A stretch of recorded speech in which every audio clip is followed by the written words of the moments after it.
عوامی حضرات، انتہائی ذوق و شوق، محبت الفت کے ساتھ آقائے نامدار مدنی تاجدار احمد مختار جناب محمد الرسول اللہ صلی اللہ تعالی علیہ وسلم کی بارگاہ اقدس میں قصیدہ بردہ شریف کے چند اشعار محبت سے پڑھے۔ مولا یا صلی وسلم دائما آبادن علی حبیبی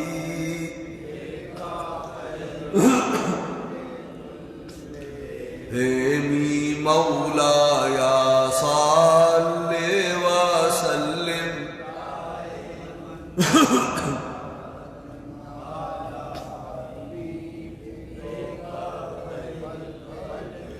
امن تذاکر جیران بیزی سلام ما سجتا دم انجارا من مقلات بیدامی مولا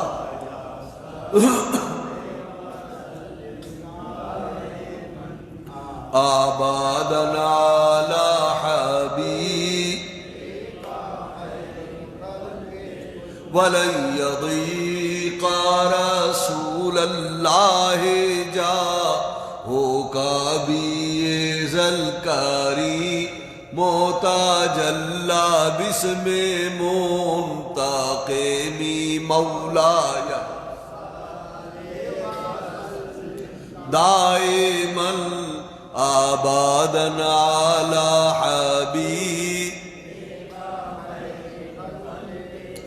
فهو الذي تم معناه وسورته ثم اصطفاه حبيبا بارئ النسم مولاي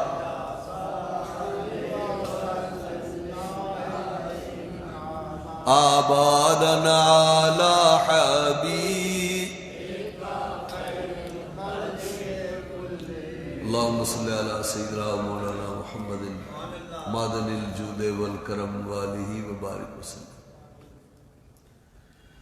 حضرات گرامی قادر، یہ ماہ جمادی الاخری ہے جس میں خلیفہ بلا فصل امیر المومنین حضور سیدنا ابو بکر صدیق رضی اللہ تعالیٰ عنہ کا ماہ وصال ہے، اور مشہور روایت کے مطابق 22 جمادی الاخری کو آپ کا وصال ہوا۔ حضرت ابو بکر صدیق بڑی شان والے بزرگ ہیں، بڑی آن والے، بان والے، بڑی شانوں والے، جن کی شانیں، جن کی خوبیاں، جن کے مناقب، جن کے فضائل آسمان کے ستاروں سے زیادہ ہیں۔ اللہ رب العزت نے انہیں یہ اعزاز بخشا کہ نبی پاک صلی اللہ تعالیٰ علیہ وسلم کے صاحب السر، محرم راز، حضور کے یار غار، پھر ہمیشہ کے لیے یار مزار بننے کا اعزاز پایا۔ نام نامی اسم گرامی عبداللہ ہے، کنیت ابو بکر ہے، لقب عتیق بھی ہے اور صدیق بھی ہے۔ صدیق اس وقت لقب پایا جب مشرکین نے سید عالم صلی اللہ علیہ وسلم سے معراج سے واپسی پر ہنگامہ برپا کیا، اور حضرت ابو بکر صدیق نے بڑھ کر حضور کی تصدیق فرما کر دنیا کو حیران کر دیا۔ واقع معراج کی تصدیق کی تو صدیق بنے، اور حضرت بلال حبشی کو خرید کر آزاد کیا تو عتیق بنے۔ عتیق کہتے ہیں آزاد کو۔ نبی پاک صلی اللہ علیہ وسلم نے فرمایا انت عتیق من النار، ابو بکر صدیق تم جہنم سے آزاد ہو۔ تو لقب عتیق بھی ہے، صدیق بھی ہے۔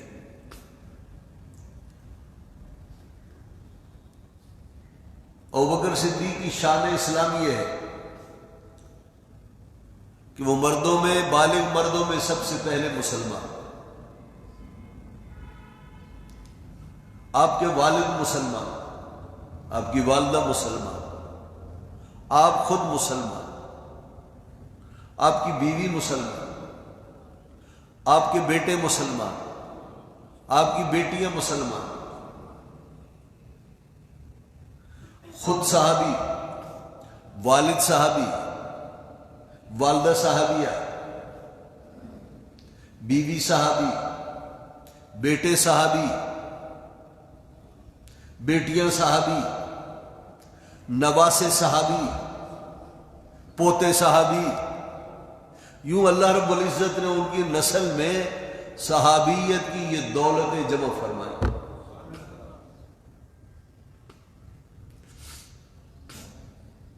حضور نبی پاک صلی اللہ تعالی علیہ وسلم کے بعد اس دنیا میں اول المسلمین، پہلے مسلمان، مردوں میں پہلے مسلمان۔ حضرت ابوبکر صدیق رضی اللہ عنہ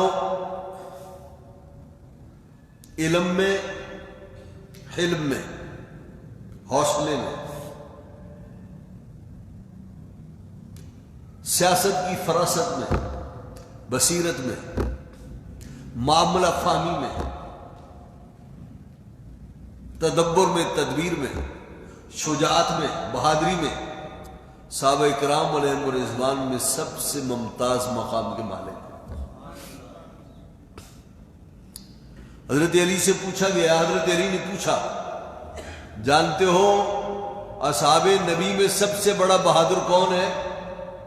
لوگوں نے کہا امیر المومنین آپ۔ فرمایا میں نہیں، ایک اور بندہ ہے جو مجھ سے زیادہ بہادر ہے۔ لوگوں نے پوچھا وہ کون؟ فرمایا ابوبکر صدیق۔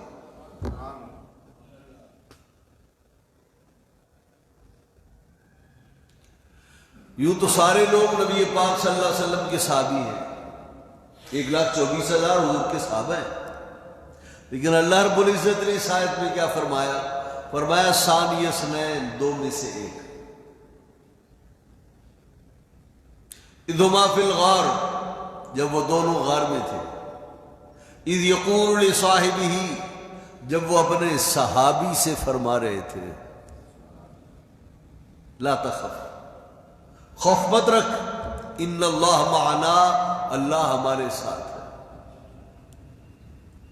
قرآن کریم پڑھ لیجیے۔ حضور سید عالم صلی اللہ علیہ وسلم کے صحابہ تو سارے صحابہ ہیں، لیکن قرآن کریم میں جس ہستی کو حضور کا صاحب کہا گیا وہ صرف ابوبکر صدیق۔ یہ آپ کی خاص بات۔ قرآن کریم میں جس ہستی کو حضور کا صاحب اور صحابی کہا گیا ہے وہ حضرت ابوبکر صدیق ہے۔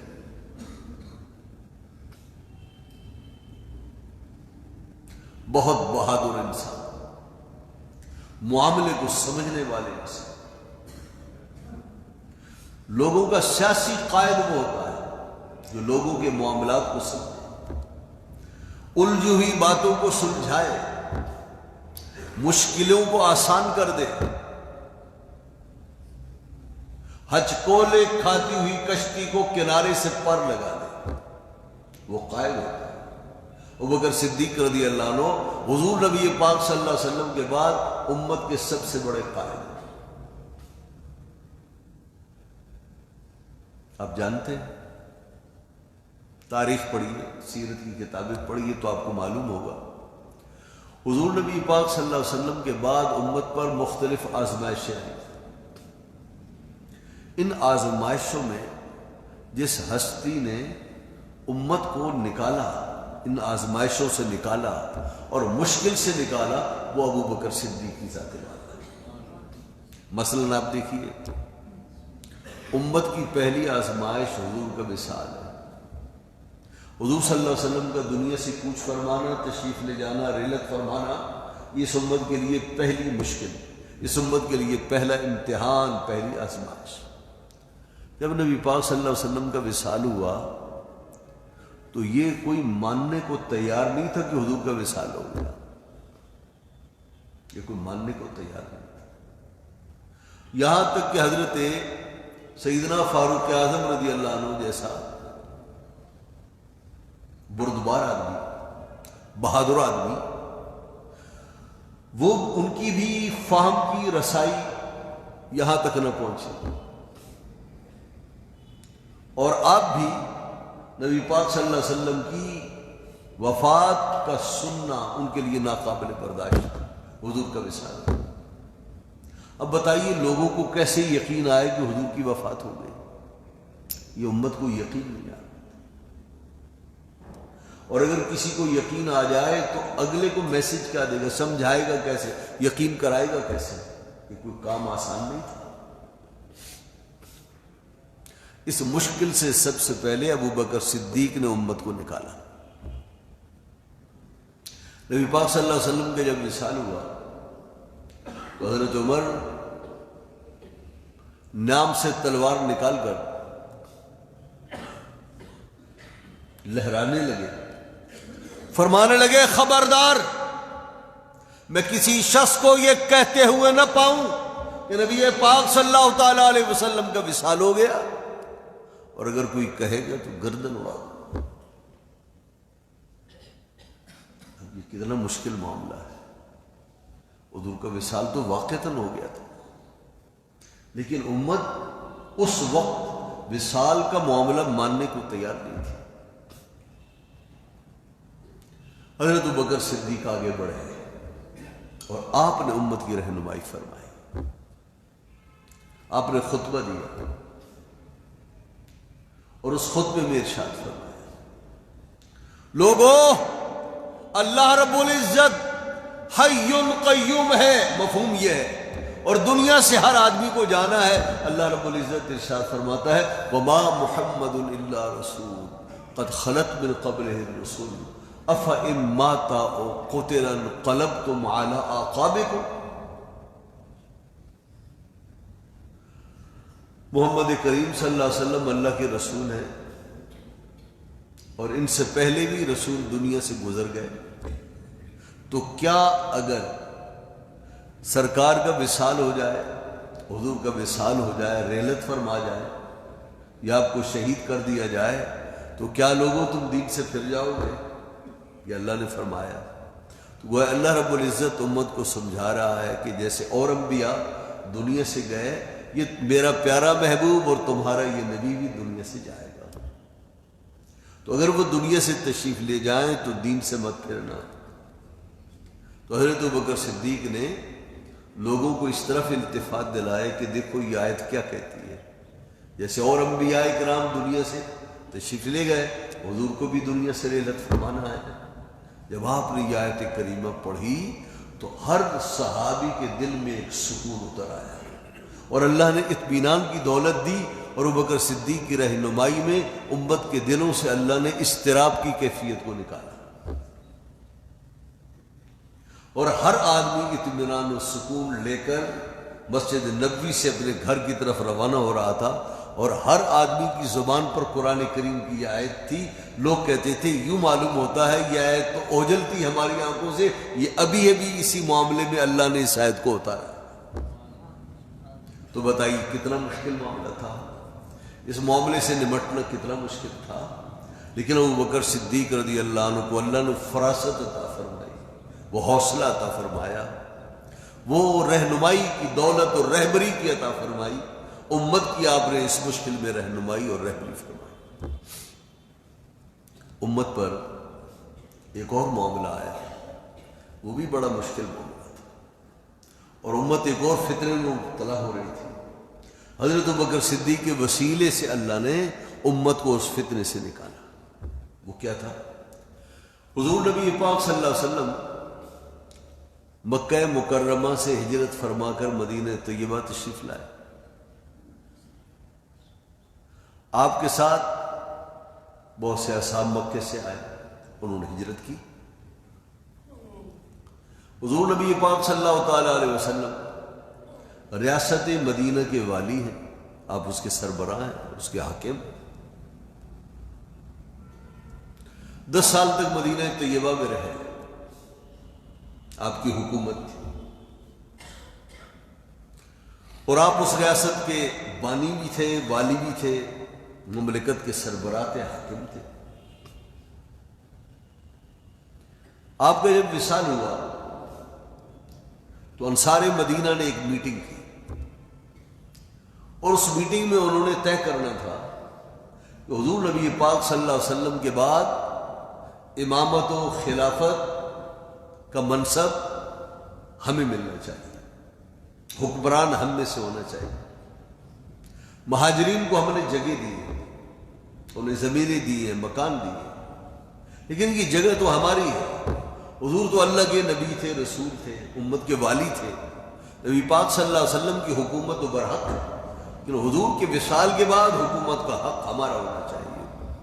یہ انصار میٹنگ کر رہے ہیں۔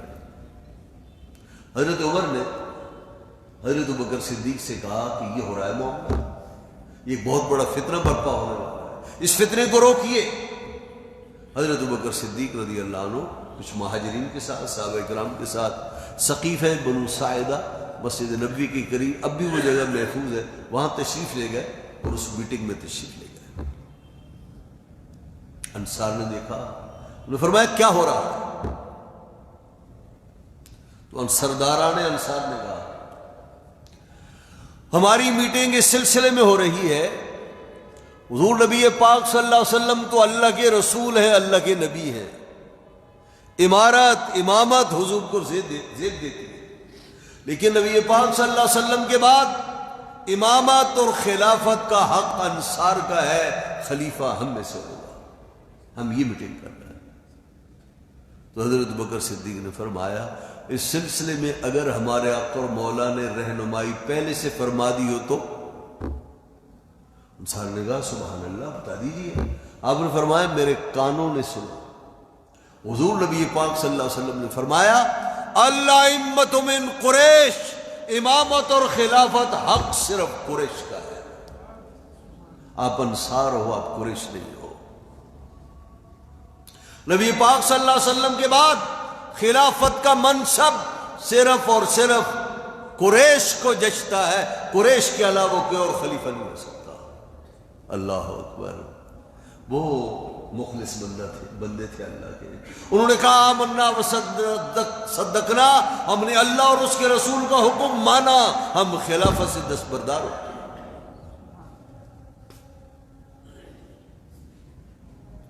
حضرت ابوبکر صدیق نے فرمایا ہم میں عمر ہے، ابو عبیدہ بن جراح ہیں، ان کے ہاتھ پر بیعت ہو جائے۔ حضرت عمر نے کہا ابو بکر تم سے بڑھ کر کوئی اہل نہیں، اپنا ہاتھ بڑھائیے، میں سب سے پہلے بیعت کرتا ہوں۔ تو حضرت ابوبکر صدیق کے ہاتھ پر سب سے پہلے حضرت عمر نے بیعت کی، مہاجرین نے بیعت کی، انصار نے بیعت کی، پھر مسجد نبوی میں آپ کو لے کر گئے اور تمام اہل مدینہ نے آپ کی بیعت کی، اور ان بیعت کرنے والوں میں حضرت مولا کائنات مولا علی بھی ہے۔ یہ قریش کا حق کیوں ہے خلافت؟ قریش کا حق کیوں؟ نبی پاک صلی اللہ علیہ وسلم کو معلوم تھا میرے بعد جو فتنے اٹھیں گے اور جو فتنے سر اٹھائیں گے، کسی بھی قوم میں ہمت نہیں کہ ان فتنوں کا مقابلہ کر سکے۔ اللہ رب العزت نے حکمرانی کی یہ صلاحیتیں، یہ بہادری، یہ بردباری، یہ سیاسی بصیرت اور فیصلے مضبوط کرنے کی جو صلاحیتیں اور جو حکومت کی صلاحیتیں اللہ نے قریش کو عطا فرمائی ہیں، قبائل عرب میں سے کسی کو یہ صلاحیتیں نہیں ملی۔ حضرت ابوبکر صدیق خلیفہ بن گئے، اور نبی پاک صلی اللہ تعالیٰ علیہ وسلم کا جو فرمان ہے کہ خلافت قریش کا حق ہے اور قریش ہی کا استحقاق ہے، قریش ہی اس کے اہل ہیں۔ کتنے اہل ہیں یہ دنیا نے، حالات و واقعات نے ثابت کیا، قریش سے بڑھ کر امامت و خلافت کا کوئی اہل نہیں ہو سکتا۔ حضرت ابوبکر صدیق آئے تو تاریخ اسلام پڑھ گیا، ایسے ایسے فتنے عرب نے سر اٹھائے کہ دنیا عرب ہل کر رہ گئی، اسلامی سلطنت ہل کر رہ گئی، بھوچال برپا ہو گیا، بہت سے لوگ دین سے پھر گئے، مرتد ہو گئے، بہت سے لوگوں نے کہا ہم زکات نہیں دیں گے. مسیلمہ کذاب نے کہا میں اللہ کا رسول ہوں، میرا کلمہ پڑھا جائے، میرا حکم مانا جائے. اور ہزاروں لوگ بنو حنیفہ کو اسی پیچھے. اب ہزاروں لوگ سر اٹھائیں اور جو اسلامی ریاست ہے وہ ان آزمائشوں کی اماجگاہ بن جائے اور ہر طرف سے فتنے سر اٹھائیں، تو پھر بتائیے ہر آدمی کا کام نہیں کہ جوان مردی کے ساتھ ان فتنوں کا مقابلہ کر سکے. حضرت ابوبکر صدیق رضی اللہ عنہ کو اللہ نے وہ ہمت عطا فرمائی، جوان مردی، شجاعت عطا فرمائی، بردباری عطا فرمائی، معاملہ فہمی عطا فرمائی. آپ نے ایک ایک فتنے کو مٹایا اور پھر ریاست مدینہ کو ایسا بچایا. پھر وہی فضا، وہی میدان اور وہی معاشرہ اس طرح سے بنا اور بحال ہوا جیسے نبی پاک صلی اللہ علیہ وسلم جس معاشرے کو اپنے ہین حیات دنیا سے چھوڑ کر تشریف لے گئے تھے. حضرت ابوبکر صدیق نے اپنی صلاحیتوں سے اس ریاست کو وہی امن عطا فرمایا جو نبی پاک صلی اللہ علیہ وسلم جسے پرامن چھوڑ کر گئے تھے. یہ حالات کا رخ کس نے پھیرا؟ حضرت ابوبکر صدیق رضی اللہ تعالیٰ عنہ. ایک اور معاملہ ہے، وہ یہ تھا نبی پاک صلی اللہ علیہ وسلم کا وصال ہو گیا تو حضور کی آخری آرام گاہ کون ہونی چاہیے؟ توجہ ہے آپ حضرات کی؟ معاملہ یہ ہوا کہ حضور کا وصال ہو گیا ہے. اب وصال کے بعد جس کا بھی وصال ہو اس کی آخری آرام گاہ بنتی ہے، قبر بنتی ہے. سید عالم صلی اللہ علیہ وسلم کی آخری آرام گاہ کون ہونی چاہیے؟ اس پر بھی مختلف آراء ہوگی. ایک رائے یہ تھی کہ آپ کو مکے میں دفن کیا جائے اس لیے کہ آپ مکے میں پیدا ہو. کسی نے کہا کہ آپ کو مدینہ طیبہ میں آپ کی آخری آرام گاہ بننی چاہیے. تو کسی نے کہا جنت البقیع میں، کسی نے کہا ریاض الجنہ میں، کسی نے کوئی مشورہ دیا، کسی نے کوئی مشورہ دیا. حضرت ابوبکر صدیق نے فرمایا حضور صلی اللہ تعالیٰ علیہ وسلم دنیا سے بعد میں گئے، اس معاملے میں پہلے سے رہنمائی فرما کر گئے، میرے کانوں نے حضور کا فرمان سنا. لوگوں نے کہا فرمائیے. کہا میں نے نبی پاک صلی اللہ علیہ وسلم کو فرماتے سنا اللہ رب العزت اپنے پیغمبر کو وہیں وفات عطا فرماتا ہے جہاں اس کی قبر اور مزار بنانا پسند فرماتا ہے. حضور نبی پاک صلی اللہ علیہ وسلم نے جب وصال فرمایا وہ عائشہ ام المومنین کا حجرہ تھا، لہذا وہی حضور کی وہی قبر بننی چاہیے، آخری آرام گاہ وہی بننی چاہیے. آپ نے کہا، لوگوں کی آراء نے دم توڑ دیا. تو یہ وہ معاملات ہیں، مشکلات تھی امت کو درپیش تھی. حضرت ابوبکر صدیق نے بڑھ کر ان مشکلات کو حل فرمایا. پھر آپ اس بات پر توجہ دیجیے کہ ساری باتیں اپنی جگہ پر. حضرت ابوبکر صدیق کی نگاہوں میں حضور سے بڑی نہ کسی کی ہستی تھی، نہ حضور سے بڑھ کر کوئی لائق پیار اور محبت تھی. انہوں نے ساری زندگی سید عالم صلی اللہ علیہ وسلم پر اپنا مال، دولت، پیسہ، اپنی جان، اپنا مال، اپنی اولاد قربان کی اور اسے اپنے لیے دارین کی سعادت سمجھا. حضور سید عالم صلی اللہ علیہ وسلم پر فدویت میں، سید عالم صلی اللہ علیہ وسلم سے جان ساری میں اور حضور سے محبت میں ابوبکر صدیق فنا فی الرسول کا درجہ رکھتے تھے. فنا تھے.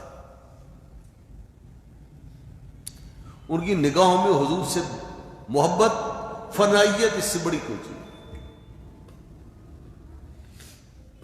کسی مجلس میں لوگ بات کر رہے تھے اور پوچھا جا رہا تھا یار اپنی اپنی پسند بتاؤ. تو کسی نے کہا مجھے فلاں کھانا پسند ہے، کسی نے کہا مجھے خوشبو پسند ہے، کسی نے کہا مجھے قدرتی مناظر پسند ہے، کسی نے ہر ایک نے اپنی اپنی رائے دی. ابوبکر صدیق سے پوچھا گیا کہ آپ بھی بتاؤ آپ کو کیا چیز پسند ہے. اب نے فرمایا النظر الی وجہ رسول اللہ، آنکھیں ابو بکر کی ہوں اور چہرہ پیارے رسول کا ہو، مجھے یہ پسند.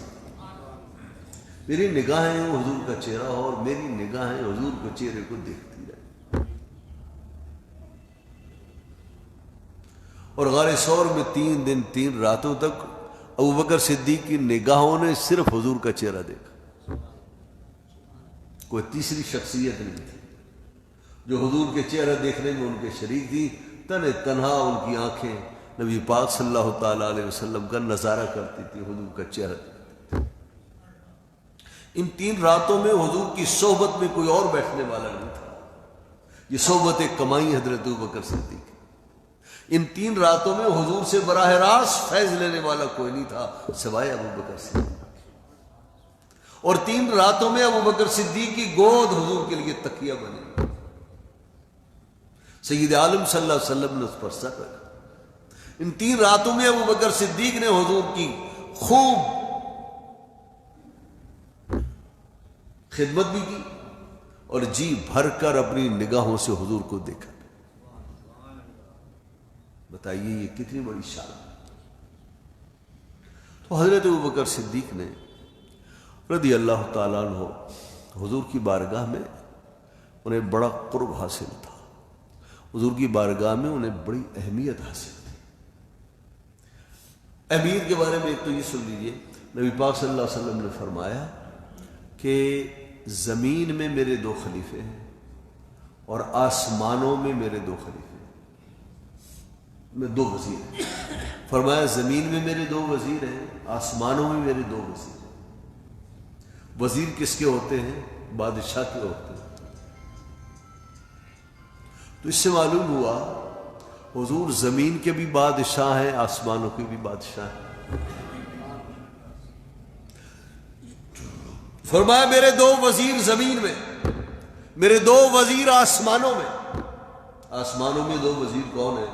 فرمایا جبرائیل اور میکائیل، یہ آسمانوں میں وزیر ہیں۔ ربا ابو بکر اور عمر، زمین میں میرے 2 وزیر ہیں۔ تو بتائیے وزیر سے بڑھ کر تو کسی کو قرب نہیں ہوتا۔ تو حضرت ابو بکر صدیق کون ہے؟ سلطنت کے امور میں، امور ریاست میں نبی پاک صلی اللہ علیہ وسلم کی بہترین مشیر ہیں اور وزیر ہیں۔ حضور کی بارگاہ میں مقرب ہے۔ حضور آج بھی زمین و آسمان کے بادشاہ ہیں، اور یہ دونوں ہستیاں آج بھی حضور کے وزیر ہیں، اور وزیروں کو ہمیشہ قریب رکھا جاتا ہے۔ اللہ اور اس کے رسول نے گنبد خضرا میں بھی ان دونوں کو حضور کے قریب رکھا۔ یہ دونوں حضور کے وزیر ہیں، وزیر بادشاہوں کے قریب ہوتے ہیں۔ کتنے قریب ہیں؟ آج گنبد خضرا میں حضور کے ساتھ۔ تو نبی پاک صلی اللہ علیہ وسلم نے انہیں کیا اہمیت دی؟ اپنا وزیر بنایا۔ کیا اہمیت دی؟ حضور نبی پاک صلی اللہ علیہ وسلم نے اپنی زندگانی کے آخری دنوں میں پیر، یہ الٹی گنتی، پیر، اتوار، ہفتہ، جمعہ، جمعرات، جمعرات کی عشاء سے لے کر فجر کی صبح تک گن لیجیے کتنی نمازیں بنی۔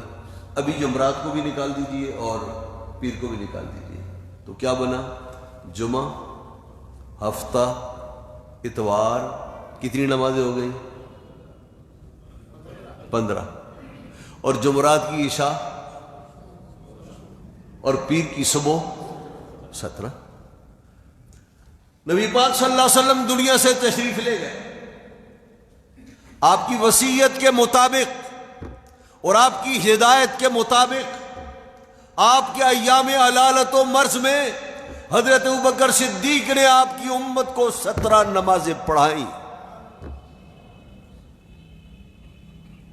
ایک نماز پڑھاتے تو اتفاق ہوتا، 2 پڑھاتے اتفاق ہوتا۔ حضور نبی پاک صلی اللہ علیہ وسلم نے اپنی نگاہوں میں رکھ کر اپنے اس غلام کو اپنے مسلح امامت پر کھڑا کر کے اپنی امت کا مقتدا بنا کر دنیا سے تشریف لے گئے، امام بنا کر تشریف لے گئے۔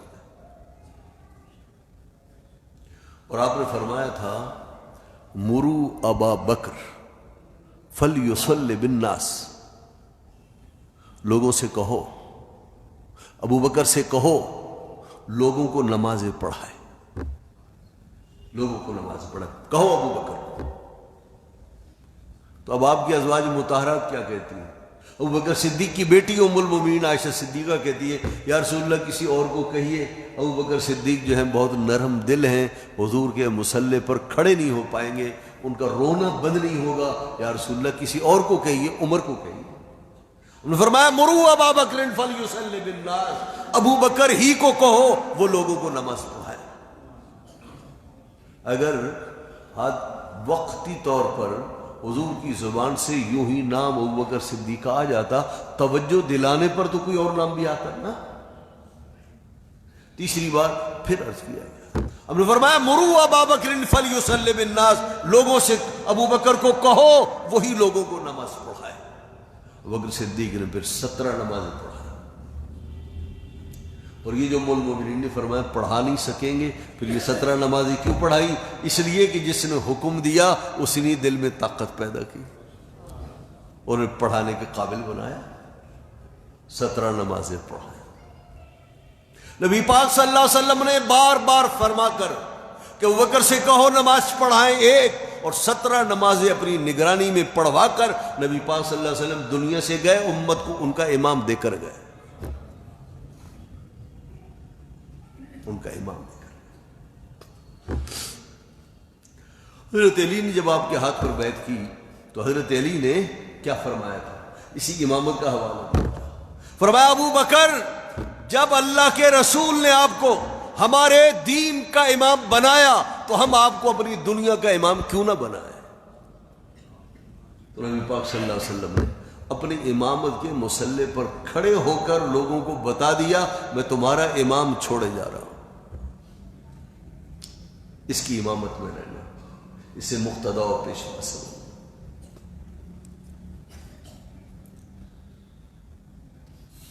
یوں ایسی ہی جب آپ کا وصال ہونے لگا تو آپ نے فرمایا صحابہ کرام مسجد کے ارد گرد ان کے مکان بنے ہوئے تھے.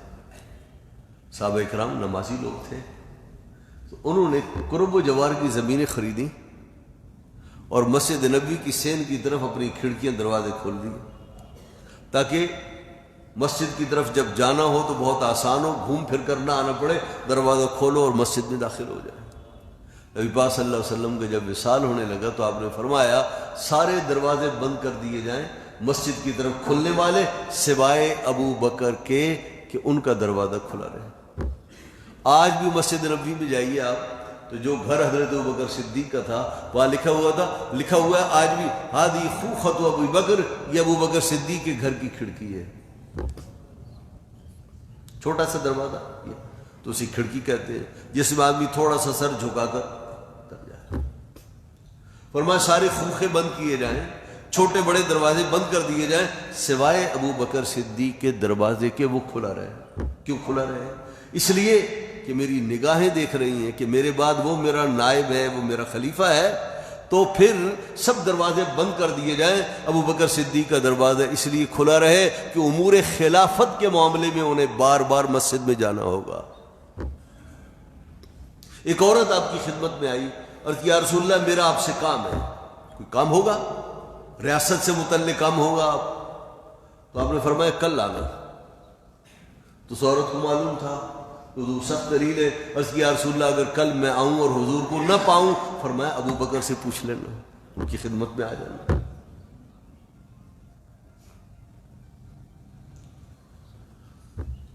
نبی پاک صلی اللہ علیہ وسلم نے حضرت عائشہ کے بھائی حضرت عبد الرحمن ابو بکر سے کہا تھا، حضرت عائشہ سے کہا تھا اپنے بھائی کو بلا لاؤ،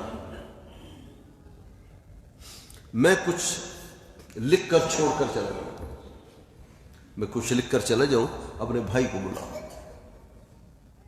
تو وہ بلوانے لگی تو آپ نے فرمایا رہنے دو، یا اللہ والمومنون الا ابی بکر، رہنے دو عائشہ، اللہ اور اہل ایمان ابو بکر کے علاوہ کسی کو قبول نہیں کریں گے. یہ کیا اشارے تھے؟ عورت کو فرمانا کہ میں نہ ملوں تو ابو بکر صدیق سے یہ کام کریں گے تمہارا، اور یہ فرمانا ابو بکر کو کہو لوگوں کو نمازیں پڑھائے، اور یہ فرمانا کہ اللہ اور اہل ایمان ابو بکر کے علاوہ کسی کو قبول نہیں کریں گے. یہ کیا صریح اور واضح اشارے تھے. حضور صلی اللہ علیہ وسلم یہ فرما رہے تھے میں دنیا سے جاتے ہوئے تمہیں تمہیں تمہارا امام اور اپنا خلیفہ دے کر جا رہا ہوں۔ یہ ہے حضرت ابوبکر صدیق رضی اللہ تعالیٰ عنہ کی شان۔ اور حضور نبی پاک صلی اللہ علیہ وسلم نے یہ بھی ارشاد فرمایا، آپ نے فرمایا جس کسی کے مجھ پر دنیا میں نیکیاں ہیں، جس کسی کے مجھ پر احسانات ہیں، سب کا میں نے بدلہ چکا دیا سوائے ابو بکر کے، اس کا بدلہ ہم قیامت کے دن عطا فرمائیں۔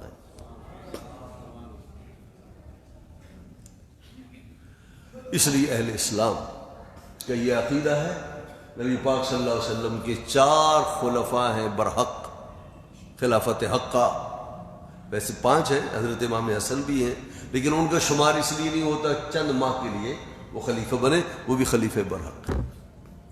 حضرت ابوبکر صدیق، حضرت فاروق اعظم، حضرت عثمان غنی، حضرت مولا علی، حضرت امام حسن، یہ 5 خلفاء ہیں، ان 5 کی خلافت برحق ہے۔ اور ان میں سب سے پہلے خلیفہ حضرت ابوبکر صدیق ہے، پھر حضرت عمر ہے، پھر عثمان غنی ہے، پھر حضرت علی ہے۔ خلیفہ بلا فصل ابوبکر صدیق ہے۔ افضل الامہ ابوبکر صدیق، افضل البشر بعد الانبیاء ابوبکر صدیق ہے۔ اس پر اہل سنت و جماعت کا اجماع ہے۔ ہمارے ائمہ نے لکھا جو ابوبکر صدیق رضی اللہ عنہ کو افضل الامہ نہ مانے ہیں وہ اہل سنت و جماعت سے خارج ہے، سب سے افضل۔ اللہ نے ان کو فضیلت عطا فرمائی۔ اللہ رب العزت خلفائے راشدین، دین اسلام کے ہیروز اور دین اور اسلام کے مجاہدین، اس امت کے محسنین، اللہ رب العزت ہمیں توفیق دے، ہم انہیں یاد رکھیں، ان سے محبت کریں، ان کا حق مانیں۔ تو اللہ رب العزت ان حضرات کی للہیت اور اخلاص کے صدقے میں اس امت مسلمہ کو اتحاد عطا فرمائے، مسلمانوں کے انتشار سے بچائے، اور پاکستان پر اللہ اپنی رحمتوں کا سایہ فرمائے۔ وآخر دعوانا الحمدللہ۔